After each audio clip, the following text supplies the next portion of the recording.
On the night of Friday, someone threw the idols of Goddess Durga at the pond of Shivbari in Central Road, due to which one lakh fish hatchling died there. Surrounding the incident, the owner of the fish hatchling asked for the compensation of the fish. Likewise, he also said that he will report this incident to SDM and Mayor of AMC.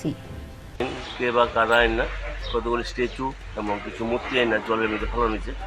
তাই আমরা actually সদর SDM থেকে আমাদের lease লওয়া, এটা আমাদের সঙ্গে চুক্তি আছে যাতে পুকুরটা পরিষ্কার পরিচ্ছন্ন রাখি, কেউ যদি মূর্তি না ফেলায় এবং আমরা মাছ চাষ করতে পারি। এগুলি ফেলানোর ফলে আমাদের প্রায় লাখ-খানেক টাকার মাছ, কোনো আমার ছোটো মাছ মারা গেছে। আমরা অনেক প্রতিবাদ করছি, কাউকে আমরা চোখে দেখতে পারছি না, হাতে হাতে ধরতে পারছি না, যার ফলে আমার অনেক ক্ষতি হয়ে গেছে আমাদের। কবে ফালানো হয়েছিল?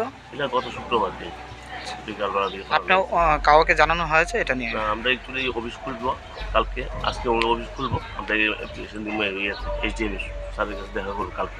সরকার পক্ষ থেকে তো বলা হয়েছে যে দশমী ঘাটে গিয়ে সব মূর্তি বিসর্জন করা, কিন্তু এখানে পরিবেশ এবং জলটা নষ্ট করতেছে, যার ফলে অনেকগুলি মাছ মারা গেছে।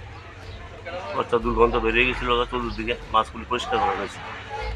এখন আপনি কি চান? আমি চাই সুস্থ বিচার হোক এবং যাতে ভবিষ্যতে আর এগুলি না হয়, যাতে পরিবেশ নষ্ট না হয়, মাছের যাতে ক্ষতি না হয়। কারণ এই পুকুরটা সমগ্র মহারাজগঞ্জ বা সেন্ট্রাল এরিয়া এর একমাত্র ভরসা আমাদের চলে।